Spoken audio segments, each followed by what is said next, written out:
Notification भेज देना बच्चों को। Good evening everyone. एक बार कमेंट करना मैं लाइव हूँ क्या? हाँ, एक्चुअली हमारे थोड़े से नए स्टूडियो बने ना, तो यहाँ समझ में नहीं आ रहा है कोई मामला। थोड़ा सा टाइम लग रहा है सारी चीज़ें सेटल डाउन करने में। बहुत हैक्टिक स्केड्यूल रहा इस वीक में। इतना मुश्किल कि जिसकी कोई हद ही नहीं है। कब सो रहे हैं, कब खा रहे हैं, कब भाग रहे हैं, कब पढ़ा रहे हैं, कुछ आइडिया ही नहीं है। Good evening everyone. मैं लाइव हूँ क्या?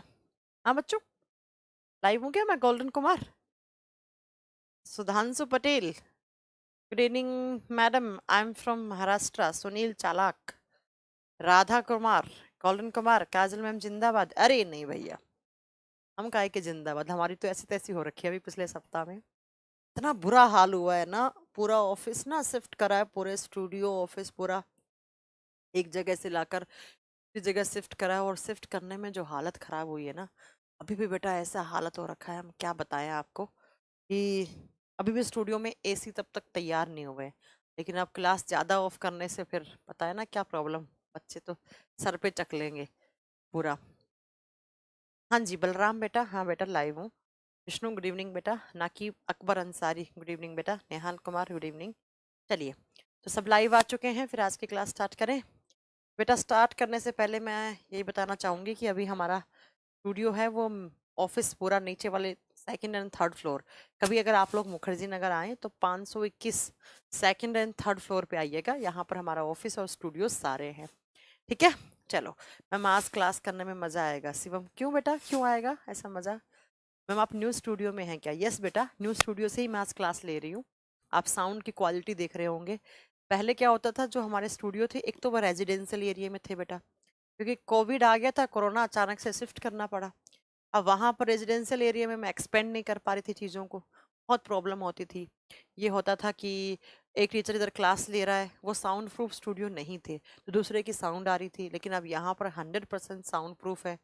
बहुत खर्चा भी हो गया, लेकिन खर्चा वर्चा तो चलता रहता है, कोई बात नहीं। तुम लोगों के लिए क्वालिटी भी बेटर हुई है, साउंड की भी एंड वीडियो की भी। अब बस उम्मीद करते हैं कि टीचर की क्वालिटी भी बेटर हो जाए और आप लोगों को बढ़िया कंटेंट मिले और तुम लोग भी बढ़िया अपनी पढ़ाई करो। शिवम सिंह, मैंने आपका नाम ले लिया बेटा। ओके, सोमदेव लोधी, मोहम्मद यूसुफ, बहुत सारे लोग आ चुके हैं।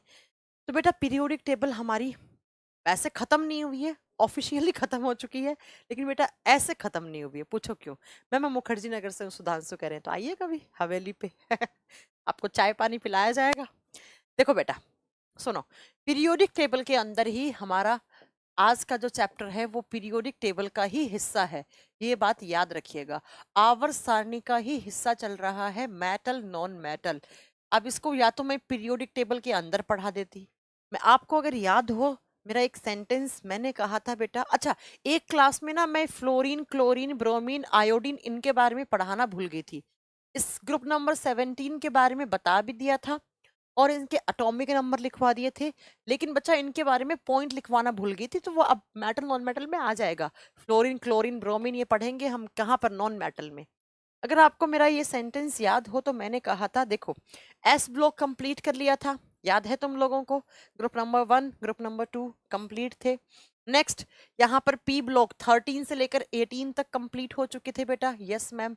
उसके बाद डी ब्लॉक में मैंने कहा था सारा का सारा नहीं पढ़ना है, कुछ कुछ मेटल पढ़नी है, जैसे निकिल हो गया, कोबाल्ट हो गया, कॉपर हो गया, जिंक हो गया, आयरन हो गया, मैंगनीज, क्रोमियम, वैंडियम, स्कैंडियम, टाइटेनियम, और इसके अलावा आपका सोना, चांदी, अर्जेंटिनम, एयू, ओरम, गोल्ड, ऑस्मियम और डब्ल्यू, टंगस्टन, इनके बारे में पढ़ना था।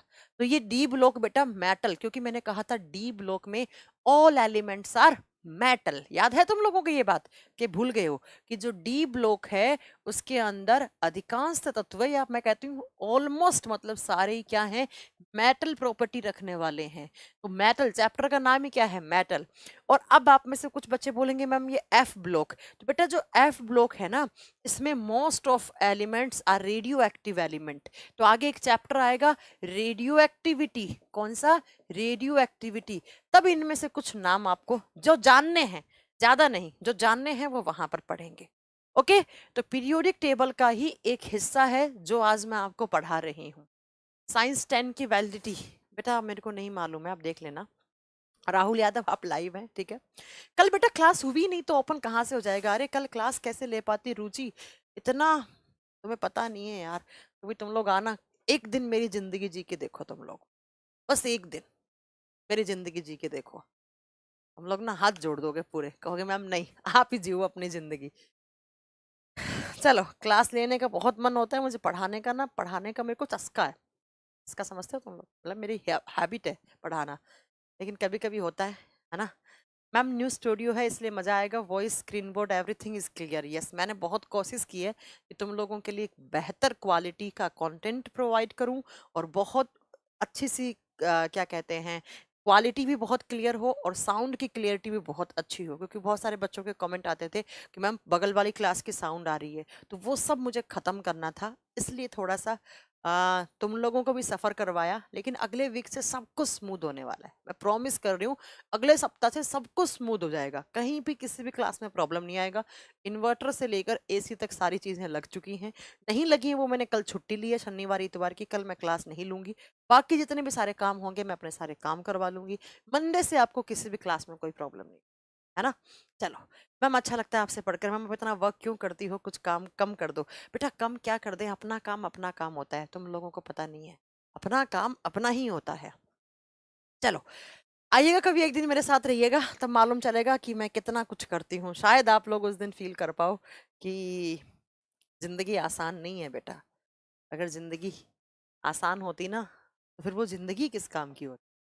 मैम डीएनए क्या कह रहे हैं मेरे को नहीं, क्लास होती है तो प्रॉब्लम नहीं होती, बट क्लास शेड्यूल में कुछ लिखा हुआ होता है और टाइम होने के बाद भी क्लास शुरू नहीं होती। यस बेटा, कभी कभार हो जाता है, मत तुम लोग लोड लो, सब ठीक हो जाएगा। आइए, पीरियोडिक टेबल में आज हमारा एक हिस्सा है, एक चैप्टर है, जिस चैप्टर को हम स्टार्ट करने वाले हैं, metals and non metals. Metals and non metals, अगर बोले तो हिंदी में धातु और अधातु, धातु और अधातु। अगर आपको मेरी पहली दूसरी क्लास याद है केमिस्ट्री की, तो मैंने कहा था बेटा जो एलिमेंट है, एलिमेंट किसी भी मैटर की प्योर फॉर्म होती है, तत्व किसी भी पदार्थ की सबसे शुद्ध अवस्था होती है, ये सब पढ़ा चुकी हूँ। और जो एलिमेंट है वो तीन कैटेगरी में डिवाइड कर सकते हो आप, कोई भी एलिमेंट है वो तीन फॉर्म में होगा, या तो वो होगा मेटल धातु की फॉर्म में, या क्या होगा बेटा आप बताओगे, नॉन मेटल अधातु की फॉर्म में होगा, नॉन मेटल अधातु। या तीसरा क्या होगा, मेटेलोइड। तीसरा किस फॉर्म में हो सकता है, मेटेलोइड, जिसे हम क्या बोलते हैं, उपधातु या सेमी मेटल बोलते हैं। मैंने कहा था मैटर की, किसी भी पदार्थ की सबसे प्योर फॉर्म एलिमेंट होती है, तत्व होती है, और तत्वों को हम तीन कैटेगरी में उनकी फिजिकल और केमिकल प्रॉपर्टीज के आधार पर, भाई किस कोई भी एलिमेंट है उसकी फिजिकल और केमिकल प्रॉपर्टीज क्या हैं, अगर मेटल जैसी हैं तो उन्हें मेटल की कैटेगरी में, अगर नॉन मेटल की जैसी हैं तो नॉन मेटल में, और अगर दोनों के ही गुण हैं तो उसे हम कहाँ रखेंगे, मेटलोइड में रखेंगे। अब मैम ये फिजिकल और केमिकल प्रॉपर्टीज क्या होती हैं, तो वो आज से हमें पढ़ना स्टार्ट करना है बेटा। तो कोई भी तत्व है वो तीन अवस्थाओं में हो सकता है, मेटल में, नॉन मेटल में और मेटलोइड में। और एलिमेंट जो है वो किसी भी मैटर की प्योरेस्ट फॉर्म होती है। क्यों होती है, क्योंकि अगर कोई एलिमेंट है तो उस एलिमेंट के अंदर जितने भी सारे एटम हैं वो सारे उसी एलिमेंट के होंगे, कोई भी इंप्योरिटी नहीं होगी। जैसे क्लोरीन है तो इस क्लोरीन के अंदर सारे एटम हैं वो किसके ही हैं, क्लोरीन के ही हैं। अब सबसे पहले हम मेटल्स को पकड़ के पढ़ने वाले हैं कि भाई मेटल्स क्या होती हैं। अगर मैं आपसे पूछूं व्हाट इज मेटल, अगर मैंने बोला कि मैंने आपको कॉपर दिया हाथ में, कॉपर, सोना, चांदी, और आपका क्या कहते हैं बहुत सारे, जैसे पीबी, प्लम्बम, लेड हो गया, ये सब क्या है, मेटल्स हैं, धातु हैं। अब मैंने कहा इन मेटल्स के बारे में मुझे कुछ पॉइंट्स बताओ जहां से एग्जाम में भी क्वेश्चन आता है बेटा, जहां से एग्जाम में भी क्वेश्चन आता है। अगर मैंने कहा मुझे मेटल के बारे में कोई भी मेटल, और साथ में इधर की साइड नॉन मेटल भी लिख लो, मेटलोइड बात की बात है, नॉन मेटल, कुछ बेसिक सी बातें हैं, कुछ तो आपको बच्चे वाले क्वेश्चन लगेंगे यहाँ पर, लेकिन पढ़ाना तो पड़ेगा ना, एग्जाम में क्वेश्चंस तो बच्चों वाले भी आ जाते हैं। साधना खुशबा गुड इवनिंग, गोल्डन बेटा जेनेटिक कोड क्या होता है आगे बताएंगे, जेनेटिक कोड क्या होता है डीएनए आरएनए में, अभी बच्चा चुपचाप पहले थोड़ा पढ़ लो, फिर आगे की बात है। अब बात करते हैं मेटल्स एंड नॉन मेटल्स की। कोई भी एलिमेंट दो फॉर्म में, नॉन वो मेटलोइड की बात छोड़ दो, बाद की बात करते हैं, है ना। अब सुनो, जब मैं सबसे पहले मेटल की बात करती हूँ, तो अगर आप किसी मेटल को देखोगे तो जनरली मेटल्स जो होती हैं वो क्या होती हैं बेटा, आप बताओगे सॉलिड होती हैं। जनरली का मतलब होता है सामान्य, सामान्य अवस्था में जो मेटल्स हैं वो क्या होंगी, सॉलिड स्टेट में होती हैं। अब सॉलिड सब पढ़ा चुकी हूं मैं। ठोस अवस्था में होती हैं या मेटल्स क्या होती हैं, हार्ड होती हैं, कठोर होता है। जैसे आप चांदी को लो, आपको कठोर दिखेगा। जैसे सोना, बेटा मेरी अंगूठी पहन रखी है, बहुत हार्ड है, और ये किस अवस्था में है, इसकी जो स्टेट है वो कौन सी है, सॉलिड स्टेट में। तो मेटल की सबसे पहली अगर मैं क्वालिटी बताऊं तो जनरली, मैंने एक जनरली टर्म यूज किया है, सामान्यतः मेटल्स जो होती हैं वो हार्ड होंगी और क्या होंगी बेटा, सॉलिड होंगी, ठोस अवस्था में होंगी। लेकिन chemistry is the another name of exception, chemistry है तो एक्सेप्शन है, तो बेटा यहां पर भी एक्सेप्शन है। लेकिन अगर मैं बात करूं यहां पर अपवाद की, अपवाद का मतलब होता है जो इस लाइन को फॉलो ना करे। लेकिन बेटा मैं आपको बता दूं, एच जी क्या होता है, मर्क्यूरी होता है। हिंदी में क्या बोलोगे, पारा। पारा जो है वो रूम टेम्परेचर पर, रूम टेम्परेचर का मतलब होता है सामान्य तापमान, सामान्य तापमान, रूम टेम्परेचर पर पारा बेटा सॉलिड नहीं होता है, जबकि पारा क्या होता है, लिक्विड होता है, लिक्विड स्टेट में होता है, तरल अवस्था में होता है। मैंने क्या कहा, जनरली मेटल सॉलिड और हार्ड होती हैं, जैसे कॉपर, जैसे एल्यूमिनियम, जैसे सोना, चांदी, लेड, एक्सेट्रा एक्सेट्रा। लेकिन मरकरी जिसका सिंबल Hg होता है, वो सामान्य तापमान, रूम टेम्परेचर पर क्या होती है, कितने डिग्री सेल्सियस को हम रूम टेम्परेचर मानते हैं, ऑलमोस्ट 25 डिग्री सेल्सियस को हम रूम टेम्परेचर मानते हैं। तो रूम टेम्परेचर पर आपकी कौन सी मेटल है जो तरल अवस्था में होती है, लिक्विड स्टेट में होती है, तो आप बताएंगे पारा, मरकरी ऐसी मेटल है। और अगर आपसे एग्जाम में पूछे मरकरी का मेल्टिंग पॉइंट, बहुत बार एग्जाम में क्वेश्चन आता है कि मरकरी का मेल्टिंग पॉइंट कितना होता है। अगर मैं Hg के मेल्टिंग पॉइंट MP, MP को हिंदी में लिखा जाता है गलनांक बिंदु, गलनांक बिंदु नाम से क्लियर है, वो पॉइंट जिस पर कोई भी मेटल है वो क्या हो जाए बेटा, गलना शुरू हो जाए, मेल्ट होना शुरू हो जाए। और मरकरी का मेल्टिंग पॉइंट कितना होता है, तो -39 डिग्री सेल्सियस, फिजिक्स में पढ़ा होगा ये बात, -39 डिग्री सेल्सियस। अब मेरी बात को जरा ध्यान से सुनना, मैंने क्या कहा, इकलौती मरकरी ऐसी मेटल है जो रूम टेम्परेचर पर क्या होती है बेटा, लिक्विड स्टेट में होती है। इसके अलावा इस रूम के अंदर सोना चांदी किसी को भी रख दो, वो किस स्टेट में होंगी, सॉलिड स्टेट में होंगी। अब मैं मरकरी के बाद जब बात करती हूँ, थोड़ा अधिक तापमान, जैसे रूम टेम्परेचर कितना है 25 डिग्री सेल्सियस, इससे थोड़ा सा ऊपर जाओ 26, 27, 28 डिग्री सेल्सियस पर, थोड़ा अधिक तापमान, हल्का सा ज्यादा, थोड़ा अधिक तापमान किससे, रूम टेम्परेचर से। अगर थोड़ा सा अधिक तापमान दिया तो एक मेटल है बेटा, कौन सी, सीजियम, सीजियम जिसका सिंबल क्या है, CS, वो भी किस स्टेट में आ जाती है, लिक्विड स्टेट में आ जाती है। और यही एग्जाम में क्वेश्चन आता है, सीजियम के साथ साथ गैलियम को लिखना ना भूलें, सीजियम और गैलियम, गैलियम का सिंबल Ga। बेटा मैं सिंबल इसलिए बताती हूँ क्योंकि एग्जाम में कभी कभी सिंबल ही आंसर होगा। तो थोड़ा सा अधिक तापमान किससे, रूम टेम्परेचर से थोड़ा सा 2-3 डिग्री सेल्सियस ज्यादा तापमान दिया तो सीजियम और गैलियम दोनों ऐसी मेटल हैं जो किस स्टेट में आ जाएंगी बेटा, ये दोनों भी किस स्टेट में आ जाएंगी, लिक्विड स्टेट में आ जाएंगी, लिक्विड स्टेट में। लेकिन एग्जाम में ऐसा क्वेश्चन नहीं आता है, एग्जाम में क्वेश्चन आता है हथेली पर रखने पर कौन सी मेटल है जो पिघलना शुरू हो जाएगी। आप किस धातु को हथेली पे रखोगे तो वो मेल्ट होना शुरू हो जाती है, आंसर कर देना सीजियम एंड गैलियम। क्योंकि हमारे हाथ से हीट निकलती है, हमारे शरीर से हीट निकलती रहती है। जब आपके बॉडी में रेस्पिरेशन होता है, ग्लूकोज टूटता है और एटीपी निकलता है, तो बेटा आपके शरीर से क्या होती है, हीट निकलती रहती है।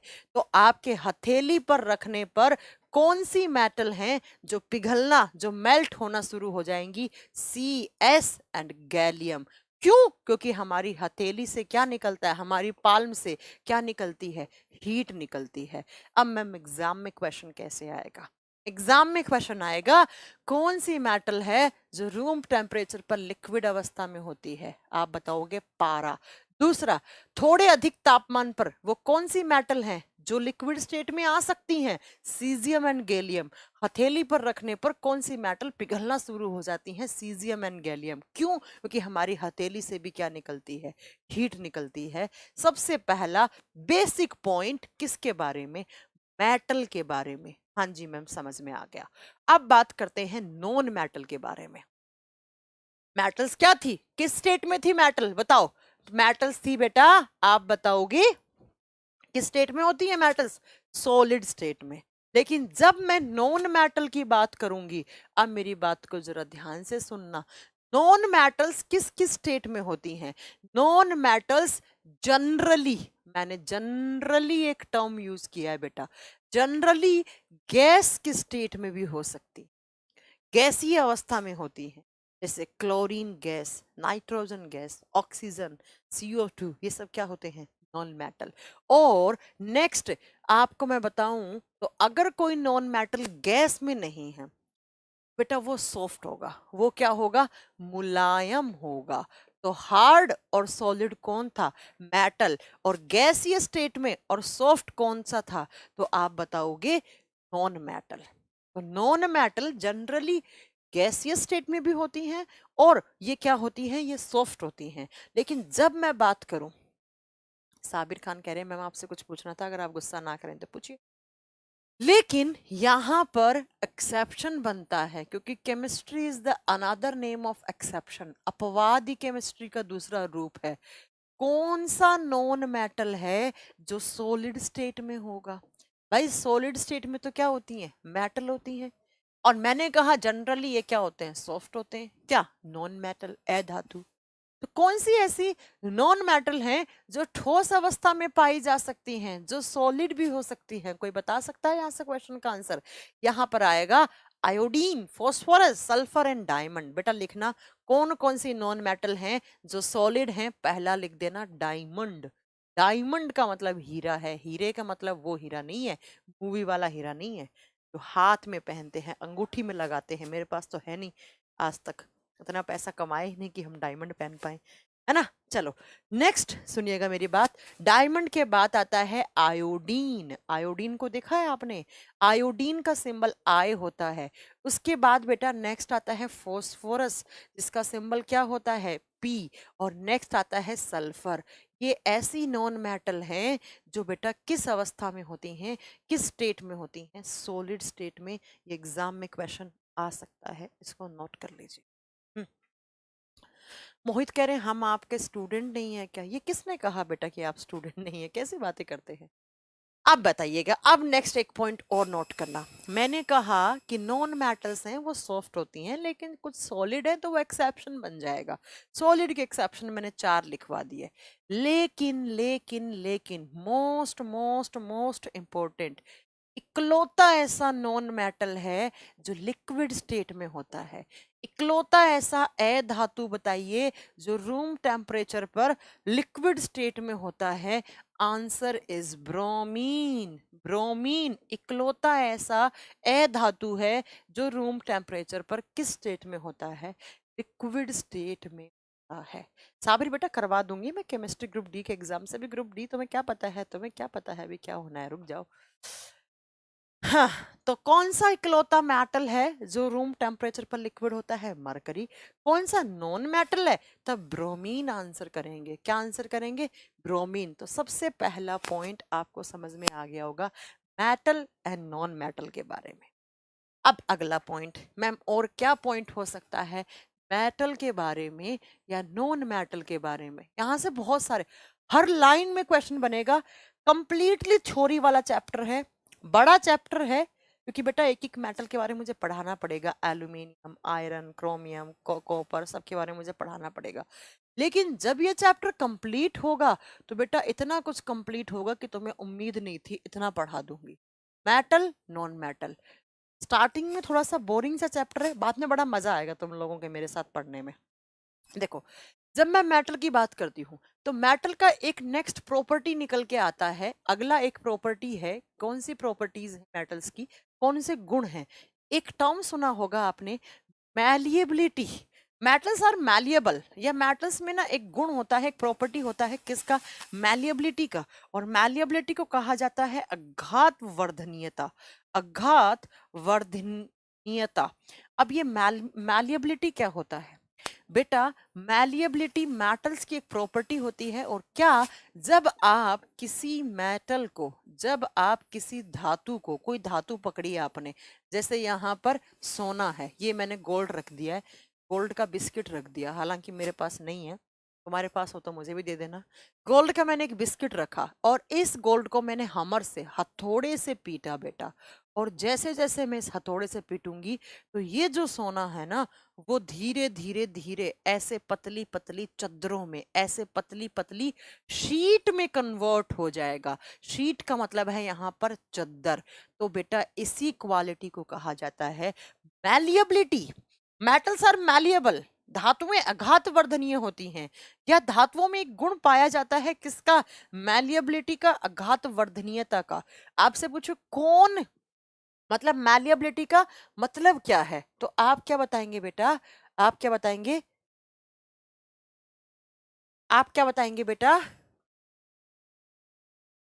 आप क्या बताएंगे कि मेटल्स को जब हम हथौड़े से बीट करते हैं ना, तो मेटल्स पतली पतली चद्दर में कन्वर्ट होना शुरू हो जाता है।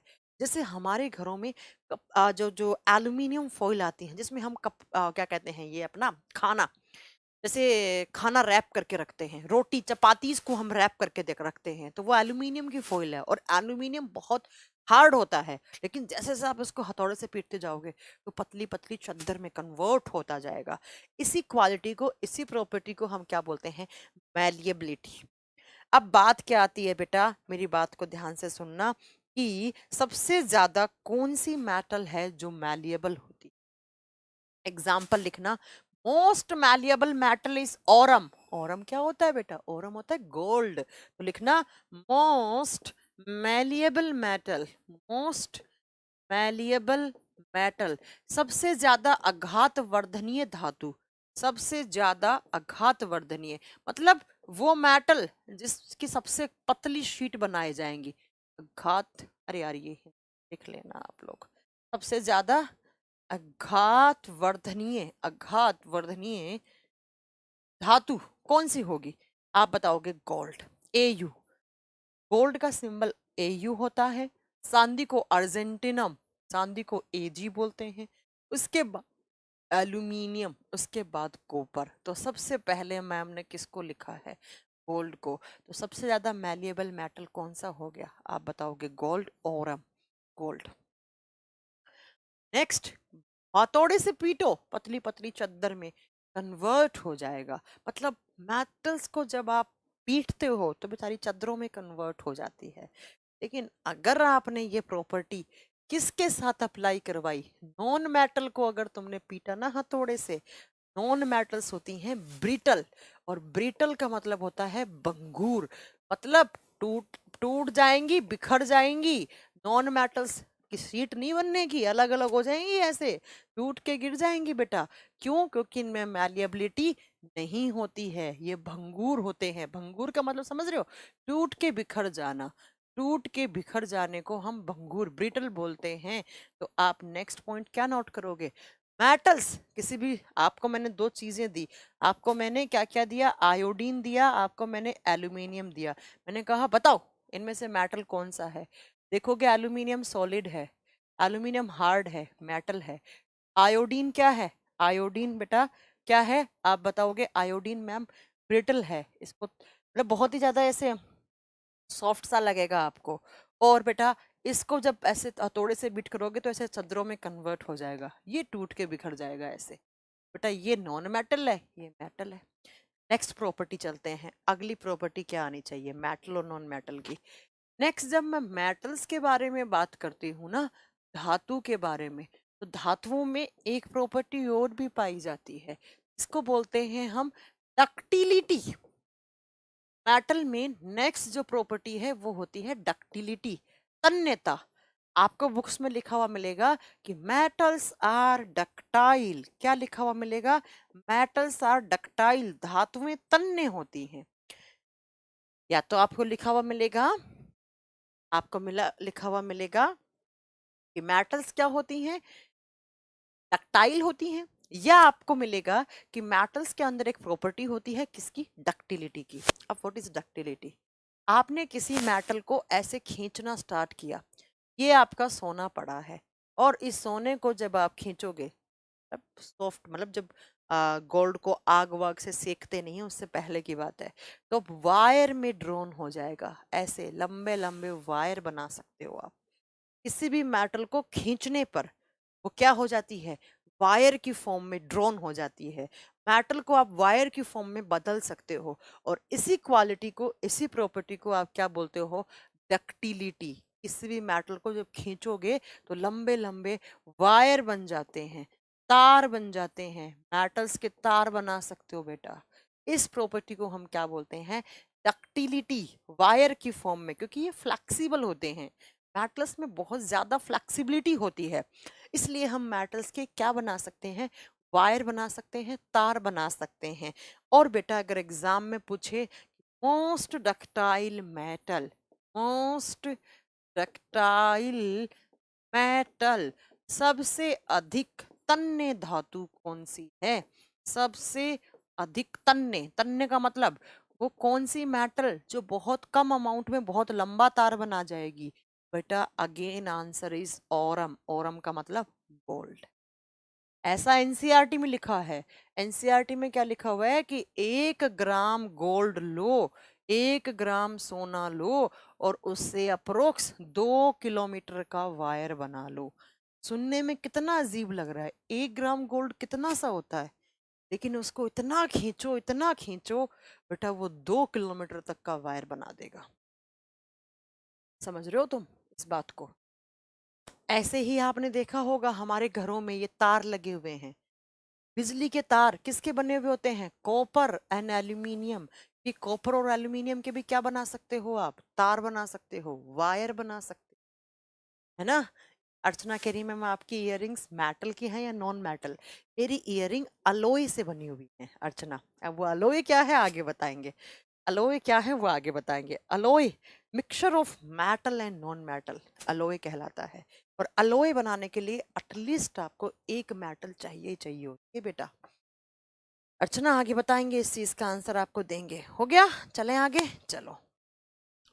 जबकि नॉन मेटल को खींचोगे ना टूट जाएगी, नॉन मेटल में डक्टिलिटी नहीं होती है। नॉन मेटल का मतलब है अधातु। अगर मैंने कहा कार्बन के तार बना दो, आप बोलोगे पागल हो गई हो क्या।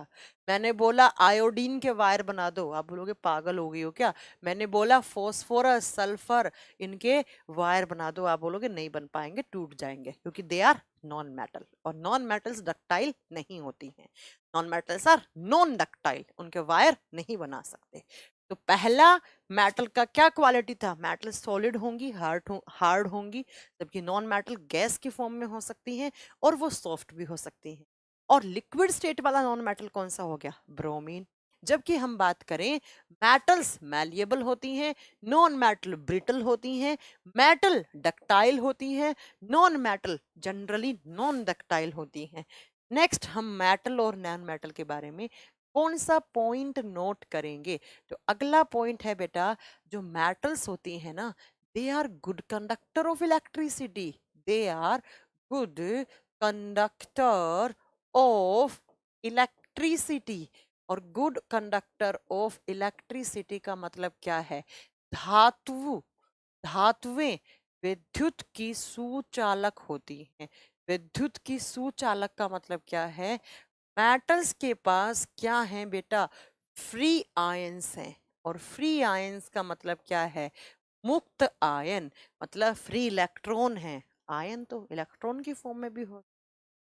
बेटा आप क्या बताएंगे कि जहां पर फ्री आयन है तो इलेक्ट्रिसिटी कंडक्ट करवा सकते हो आप मेटल से। मेटल से आप क्या करवा सकते हो, इलेक्ट्रिसिटी कंडक्ट करवा सकते हो, क्योंकि metals are good conductor of electricity and heat भी कर सकते हो आप। विद्युत और उष्मा की दोनों की क्या होती हैं, सुचालक होती। Metals are good conductor of electricity, क्योंकि मेटल्स के पास क्या है, फ्री आयंस हैं, फ्री इलेक्ट्रॉन्स हैं, और जहां जहां फ्री आयंस हैं तो इलेक्ट्रिसिटी कंडक्ट करवा सकते हो आप। एग्जाम में क्वेश्चन आता है best conductor of electricity and heat, best conductor of electricity and heat. ये क्वेश्चन आपने फिजिक्स में पढ़ा होगा, बताओ जरा। Best conductor of heat and electricity, ये क्वेश्चन आपने पढ़ रखा होगा, फिजिक्स में पढ़ा होगा। हम्म क्या क्वेश्चन कैसे आता है, क्वेश्चन आता है उष्मा और विद्युत का सबसे अच्छा सुचालक, का सबसे अच्छा सुचालक कौन सा मेटल है, कौन सा मेटल है। बेटा आंसर आएगा अर्जेंटिनम, जो हमारे यहाँ बहुत होती है, इसका मतलब सिल्वर। सिल्वर का सिंबल AG। चांदी राजस्थान में बहुत होती है, तो चांदी हीट और इलेक्ट्रिसिटी दोनों का सबसे अच्छा कंडक्टर होता है।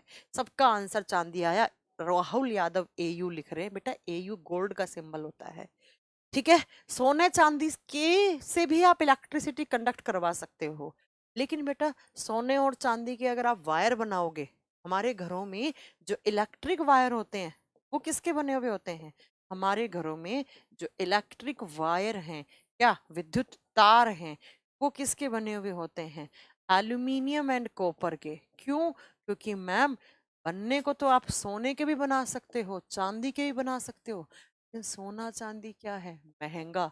कानों में पहनने के लिए इयररिंग्स तो खरीद नहीं पाए आज तक, और हम वायर बनाने चले हैं। इसलिए वायर किसके बनते हैं, कॉपर के एंड एल्यूमिनियम, क्योंकि ये भी क्या है, मेटल्स, और मेटल्स क्या होती हैं, गुड कंडक्टर ऑफ इलेक्ट्रिसिटी।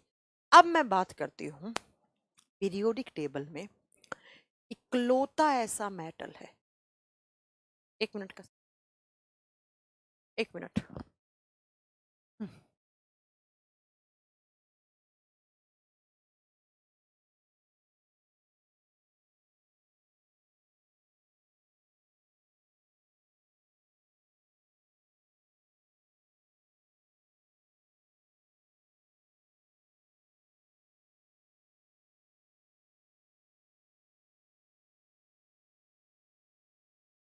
हाँ जी, तो मैंने कहा कि best conductor of heat and electricity कौन है, आप बताओगे अर्जेंटीनम, चांदी है। लेकिन जब मैं बात करती हूं बैड कंडक्टर ऑफ इलेक्ट्रिसिटी, अगर मैं बात करूं बैड कंडक्टर ऑफ इलेक्ट्रिसिटी, वो कौन सी मेटल है जो विद्युत की कुचालक होती है, जो हीट की तो होगी लेकिन विद्युत की कुचालक। कुचालक का मतलब क्या होता है बेटा, जिससे आप इलेक्ट्रिसिटी कंडक्ट ना करवा पाओ। तो बेटा याद रखना प्लम्बम, PB। PB का मतलब होता है लेड, और लेड का मतलब होता है सीसा। सीसा हो या दिल टूट जाता है, गाना है ना एक, याद रखना। लेड हीट को तो कंडक्ट कर सकता है लेकिन इलेक्ट्रिसिटी को नहीं कर सकता बेटा। और ये क्वेश्चन बहुत बार आता है कि वो कौन सी इकलौती ऐसी मेटल है जो हीट की तो गुड कंडक्टर है लेकिन इलेक्ट्रिसिटी की गुड कंडक्टर नहीं है। हमारे घरों में जो शीशा आता है, अगर वो इलेक्ट्रिसिटी कंडक्ट करवाता तो बेटा तुम्हारा हाल क्या होता, तुम्हें मुंह देखने गए और करंट लग गया और मर गए तुम, है ना। तो याद रखिएगा एक्सेप्शन लेड, एक बच्चा कॉपर लिख रहा है, पागल हो क्या, कॉपर के तार बनते हैं, AC में जो वायर डलता है वो किसका, कॉपर का डलता है, इसलिए इतना महंगा होता है। थोड़ा क्वेश्चन को ढंग से पढ़ा करो। मेटल्स के पास फ्री आयंस होते हैं, जहां फ्री आयन है तो बेटा वो इलेक्ट्रिसिटी को कंडक्ट कर सकते हैं, इसलिए metals are good conductor of electricity. लेकिन सबसे अच्छा good conductor of heat and electricity is अर्जेंटिनम, मतलब चांदी, और बैड कंडक्टर इज प्लम्बम, प्लम्बम बोले तो लेड, ये बात याद रखना। ठीक है, अब बात करते हैं बेटा नॉन मेटल की। क्या ma'am non metals good conductor of electricity हो सकते हैं? मैं बोलूंगी नो, अधातु नहीं होते हैं।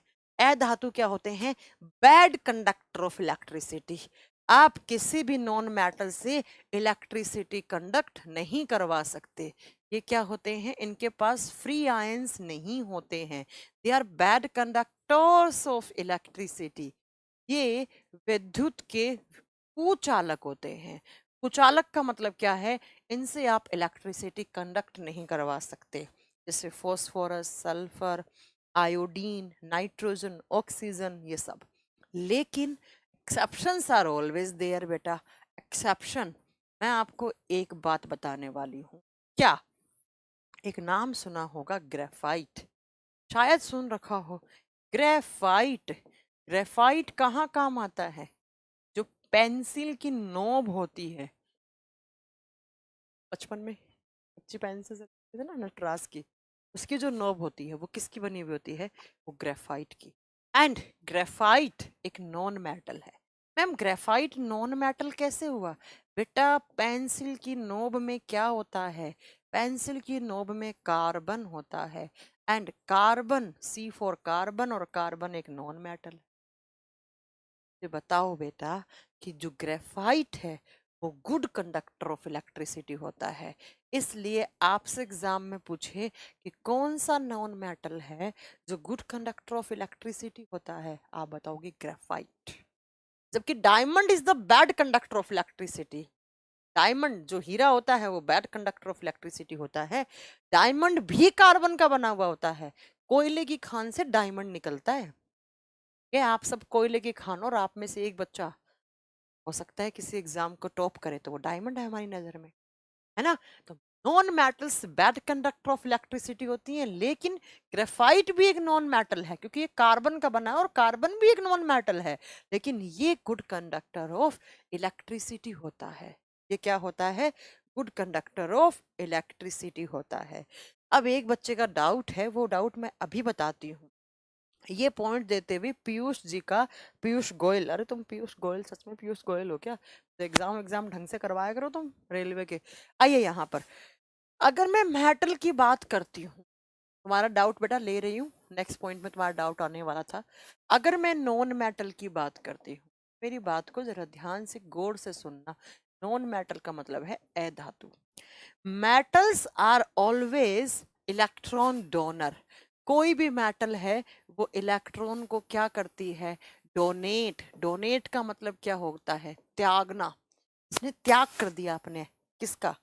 इलेक्ट्रॉन का। इलेक्ट्रॉन डोनेट करती है मेटल, और डोनेट करने से उस मेटल के ऊपर क्या आता है? पॉजिटिव लगता है। जहां पर इलेक्ट्रॉन डोनेट करते हैं उन्हें हम बोलते हैं कैटायन। तो ये बताओ मेटल्स क्या फॉर्म करती हैं? कैटायन, धनात्मक आवेश होता है मेटल्स के ऊपर, या मेटल्स क्या बनाती हैं?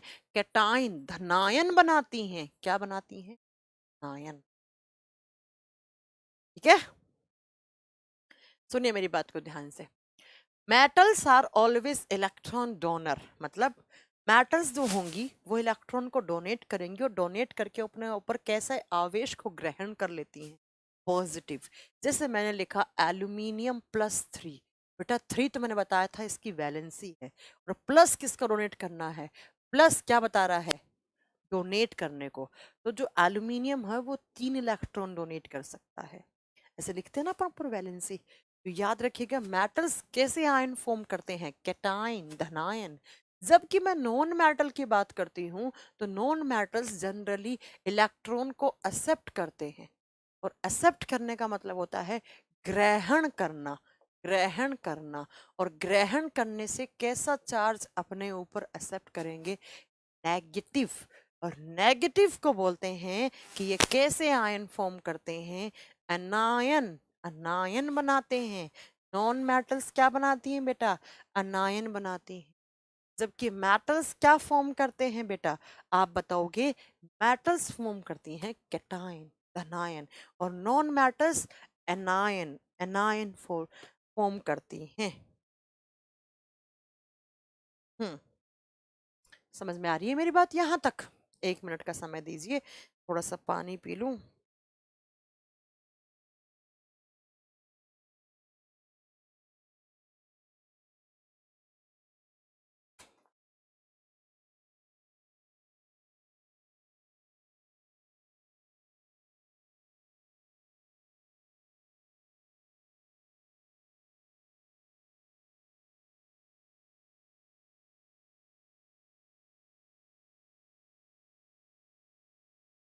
हम्म।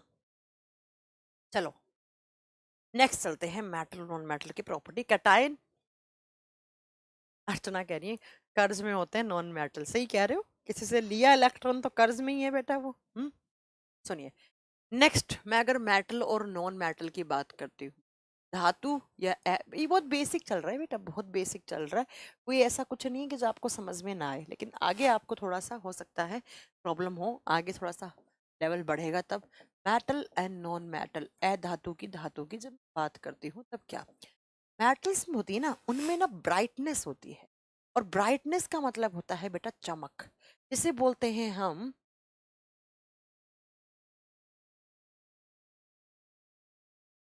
आइए यहाँ पर, मेटल्स क्या होती हैं? मेटल के अंदर होती है बेटा मेटेलिक ब्राइटनेस। मेटल्स के अंदर होती है मेटेलिक ब्राइटनेस, और मेटेलिक ब्राइटनेस का मतलब होता है धात्विक चमक। मेटल्स के अंदर क्या होती है? धात्विक चमक होती है। ये चमकीली होती है बेटा, इनमें चमक होती है, ये शाइन करती हैं। जैसे सोना है बेटा, अलग से शाइन मारता है। चांदी है बेटा, वो भी क्या करता है? अलग से शाइन मारता है। तो मेटल्स लस्टर्स होती हैं। लस्टर्स का मतलब क्या होता है? चमकीली, चमक मारने वाली। तो मेटल्स के अंदर क्या होती है? एक मेटेलिक ब्राइटनेस होती है, ये बात आप याद रखिएगा। चमकीली होती है, जिससे आप सोने को देख लो बेटा, चमक है। चांदी को देख लो बेटा, चमक है। प्लैटिनम को देख लो, चमक होती है। उसके अलावा कॉपर को देख लो, चमक होता है। आयरन में भी हल्की सी मेटेलिक ब्राइटनेस होती है। तो ये सब क्या है? मेटल्स की एक प्रॉपर्टी है। जबकि मैं अगर बात करती हूँ, तो नॉन मेटल की बात करती हूँ, तो नॉन मेटल में ऐसी कोई भी आपको ब्राइटनेस नहीं देखने को मिलती है। ये क्या होती है बेटा? ये इनके अंदर कोई भी चमक नहीं होती है, क्योंकि ये डू नॉट हैव शाइन, इनमें कोई शाइनिंग नहीं होती, इनमें कोई चमक नहीं होती है। लेकिन exceptions are always there. Generally कोई भी नॉन मेटल है वो चमकेगी नहीं, उसमें कोई भी ब्राइटनेस नहीं होगी। लेकिन अपवाद तो हर जगह है बेटा, अपवादों से तो धरती भरी पड़ी है। जब मैं बात करती हूँ डायमंड की, डायमंड बेटा एक नॉन मेटल है, हीरा। और हीरे की चमक देखिए बेटा, अलग ही दिखती।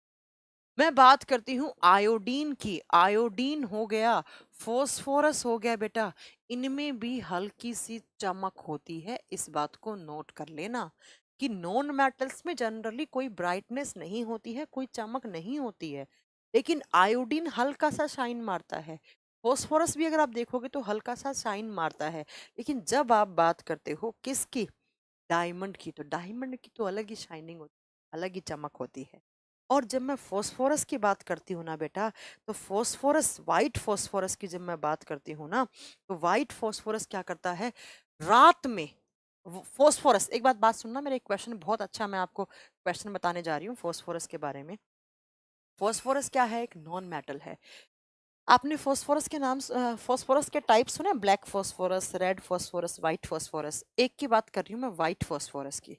व्हाइट फोस्फोरस का पी का मतलब फोस्फोरस है, सफेद फोस्फोरस। बेटा ये क्या होता है सफेद फोस्फोरस? ये रात में ना, रात में लाइट के अगेंस्ट लाइट देता है। लाइट के अगेंस्ट, लाइट के विपरीत लाइट, चमक पैदा करता है ये। लाइट के अगेंस्ट लाइट एमिट करता है, ये लाइट देता है। कैसे? मैं आपको एक एग्जांपल दूंगी, ध्यान से सुनना इस बात को। जनरली रात में अंधेरा होता है, इसको क्या बोलते हैं? इसे फायर और ग्रेवयार्ड बोलते हैं। ये बात मैं बताने जा रही हूँ, आप सुनिएगा मेरी बात को ध्यान से। हमारे शरीर में, हमारी हड्डियों में फोस्फोरस होता है। जानते हैं हमारी हड्डियां कैल्शियम कार्बोनेट, कैल्शियम फोस्फेट की बनी हुई होती है। तो किसी भी इंसान की जब डेथ हो जाती है तो हम क्या करते हैं, स्मशान घाट में ले जाकर उसे हम उसका अंतिम संस्कार, उसका क्या कहते हैं, उसका अंतिम संस्कार मतलब उसके डेड बॉडी को हमने अग्नि दे दी, हमने उन्हें जला दिया। जलने के बाद क्या होता है, कुछ हड्डियों का बुरादा सा रह जाता है, और बेटा उस हड्डी के अंदर क्या है, फॉस्फोरस। तो पूर्णिमा की रात को, पूर्णिमा की रात में क्या बेटा, पूर्णिमा की रात में लाइट रहती है, तो पूर्णिमा की रात में जो लाइट है वो लाइट पड़ती है उस हड्डी के पाउडर के ऊपर।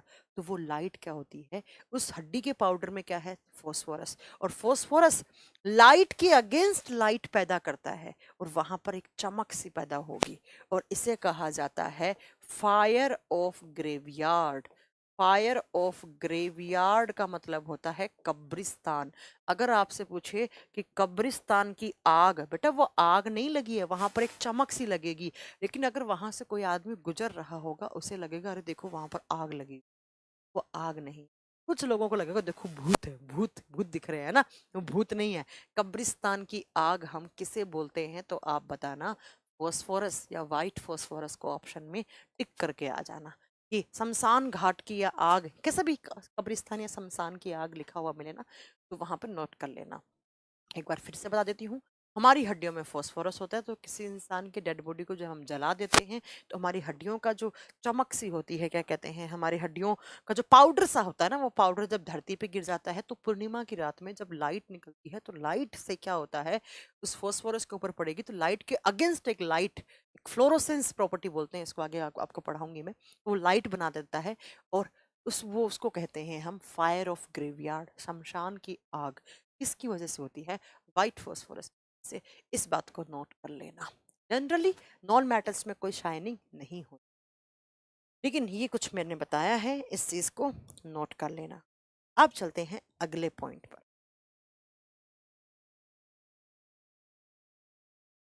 हम्म, चलो नेक्स्ट चलते हैं।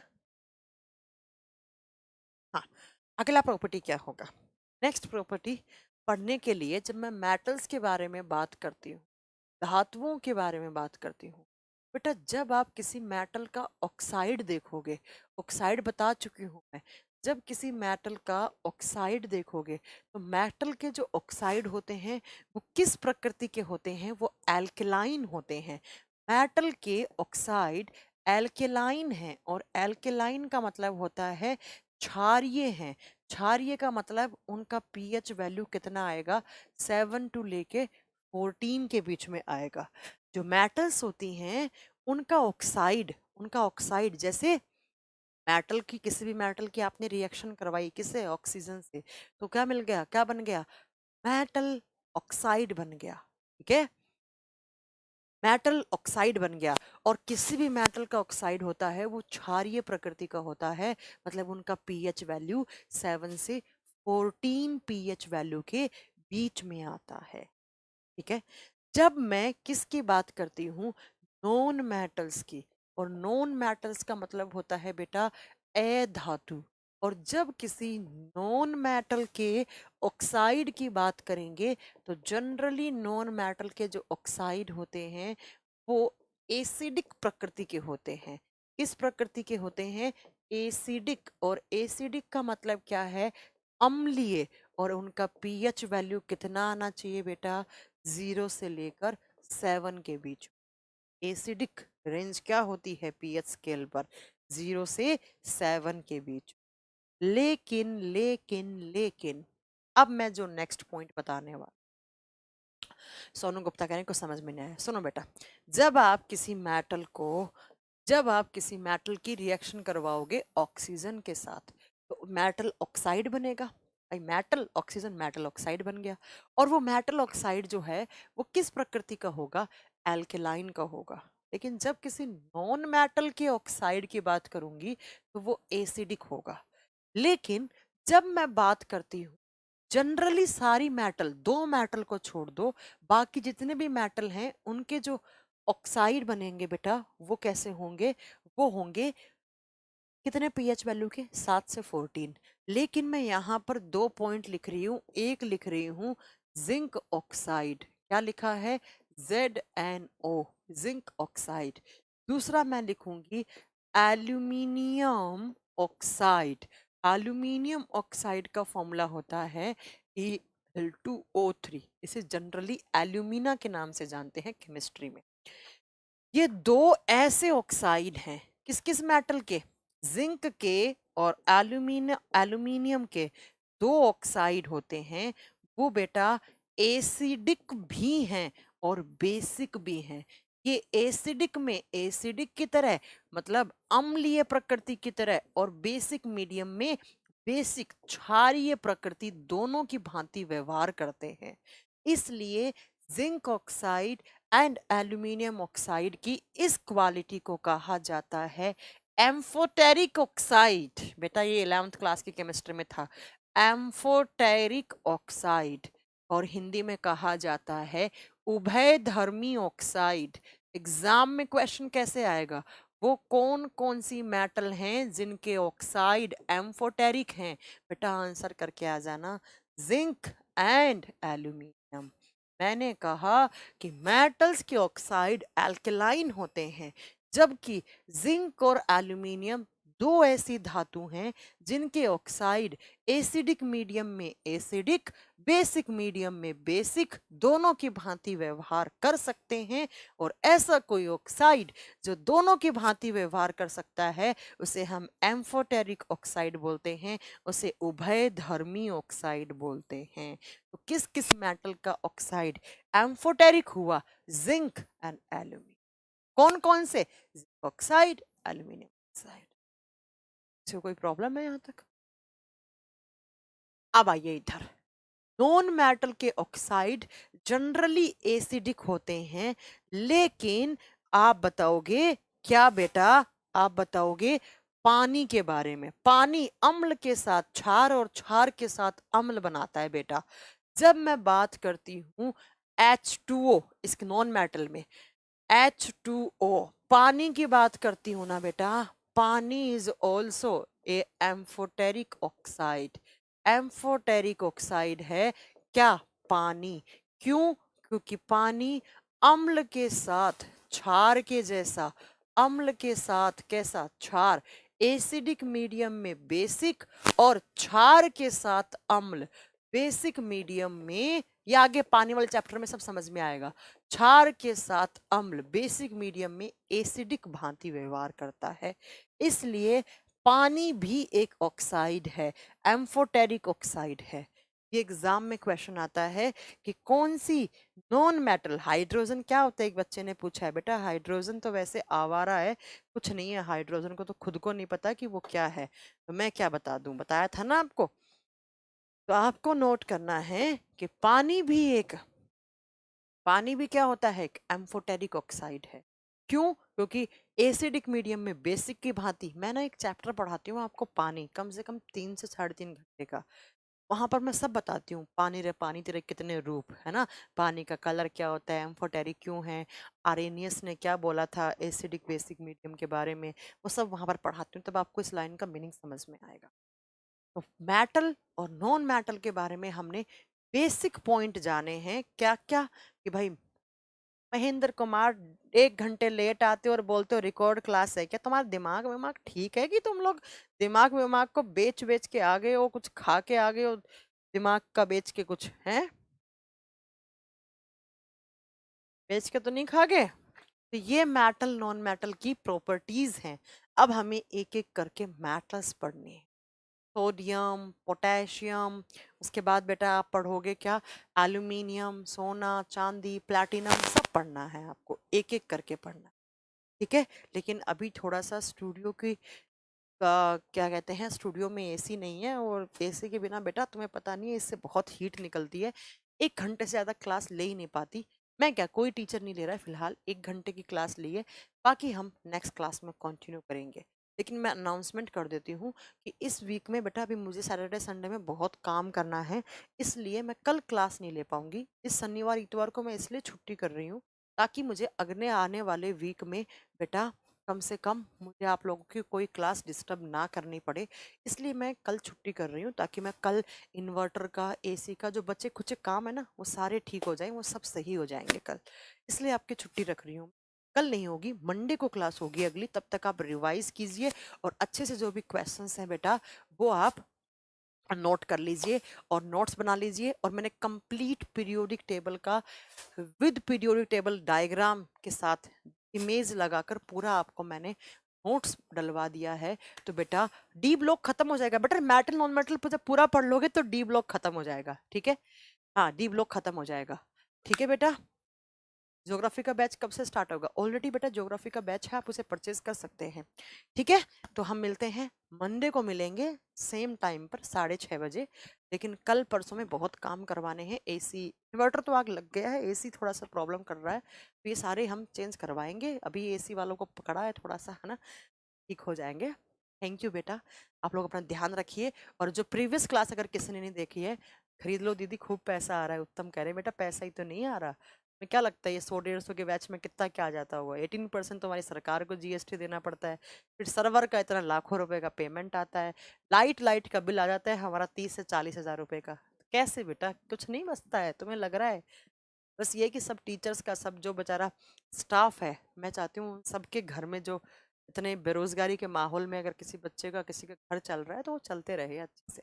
बाकी कुछ नहीं आ रहा है, तुम्हें लग रहा है ऐसा?